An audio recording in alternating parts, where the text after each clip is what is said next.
Call on Deputy Noel Grealish to move the motion. I move the motion, Les Concorla. And you have 20 minutes for your group. I have Concorla and Les Concorla, and I'm sharing my time with Deputy Healy-Rae and Deputy Harty. Concorla, I'm delighted to have the opportunity to speak in this motion before the Dáil tonight, and I want to compliment my colleagues for putting this motion down. I suppose we could stay all day talking about insurance and motor insurance, business insurance, what has happened over the last number of years. Les Concorla, motor insurance costs in Ireland remain at an unacceptably high level, and this motion has been tabled by the Rural Independent Group in an effort to secure government action on several key areas that we feel could go a long way towards improving the picture. The Cost of Insurance Working Group's report on the cost of motor insurance, which was published in January of last year, recommended a total of 71 actions which the group felt would help to stabilise the motor insurance industry in Ireland and to stop the seesawing of prices. The recommendations range from looking at measures that would cap some injury awards and reduce legal costs to steps that would clamp down on fraudulent claims. The deadline set for the implementation of all but 18 of these 71 recommendations has already passed, but little more than half of them have actually seen action being taken. I have a feeling that the government has taken its foot off the accelerator in relation to these recommendations on the basis that motor insurance costs have dropped in the past year. But before that, we saw a crippling 70% hike in private car insurance prices between January 2014 and July 2016, an increase which was well above what happened throughout the rest of Europe. Indeed, Les Concorla, look at the graphs showing the cost of motor insurance in Ireland. Over the past decade, you will see the seesawing I referred to earlier, and can anybody be confident that we won't see another hike in the year ahead? Apart from the obvious effects of the still high cost of motor insurance is having on the budgets of private motorists and businesses, there has been some very disturbing knock-on effects. Particularly concerning is the increase in the number of people driving on the roads the length and breadth of the country without any insurance cover. A huge number of them due to the fact that they could no longer afford to pay the premium. The Motor Insurance Bureau of Ireland, which was established to compensate victims of road traffic accidents caused by uninsured and unidentified vehicles, has estimated that there are more than 150,000 uninsured vehicles on our roads.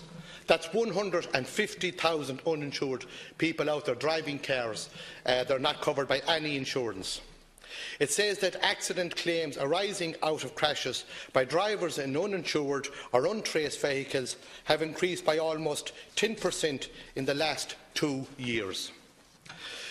This motion tonight, Les Concorla, also highlights how insurance companies are unfairly discriminating against several categories of drivers in the terms of the cost and even the availability of insurance cover. Take people whose cars are 10 years old but still in perfect condition.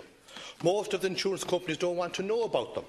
But surely the fact that these vehicles must pass a rigorous NCT test every 2 years proves their roadworthiness, and companies should not be allowed to refuse them insurance cover.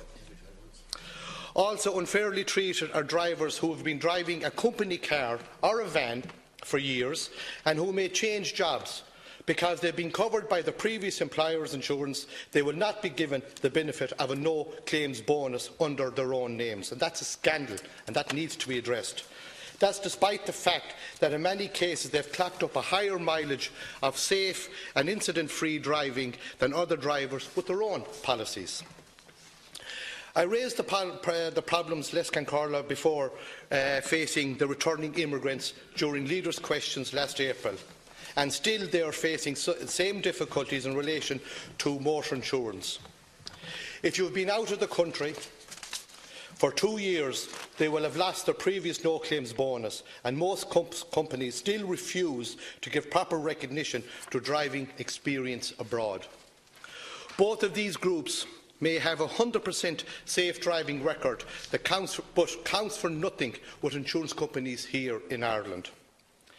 Insurance fraud is, of course, a huge factor in the cost of insurance, estimated to cost the industry and ultimately every man and woman who pay premiums more than €200 million every year.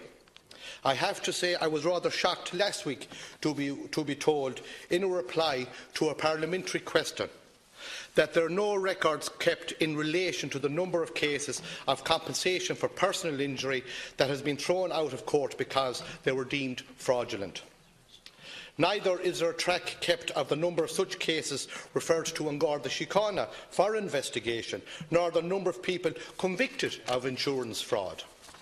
I am glad, however, to be told by the Minister for Justice and Equality that he has now requested the court services to examine the requirements, including system development and resource issues needed to enable the compiling of such statistics going forward. Such information is obviously vital if we want to keep track of those scam artists who are doing their best to screw the insurance companies with fraudulent claims. And again, who pays for this? Only me, you and everyone else who pays an insurance premium. For many of these criminals, staging accidents is like a professional occupation, usually with the help of family or friends who all get a cut of the proceeds. A properly kept register of insurance claims and payouts would surely go a long way towards identifying these repeat offenders. And those who are caught should go to prison, because not only are they stealing money, but they are putting the public at serious risk by staging accidents on public roads. The insurance companies themselves need to up their game in relation to this. Indeed, the Cost of Insurance Working Group was critical of the industry's reluctance to investigate fraudulent claims properly. We really need a zero-tolerance approach to such fraud, with an improved system of flagging suspicious claims and stricter penalties facing those behind them. We also need greater transparency from the insurance companies in relation to how they calculate the cost of individual premiums, with a fair and easy, accessible, independent appeals process for those who have been refused insurance or who feel they are being overcharged. And in relation to keeping costs down, I would like to see a full review of the operation of the Personal Injuries Assessment Board and steps taken to prevent solicitors bypassing this option, telling their clients that they can get more money if they go through the courts. The PIMB offers a fast and efficient processing of claims, which are generally assessed within 7 months, compared with the possible years going through the courts.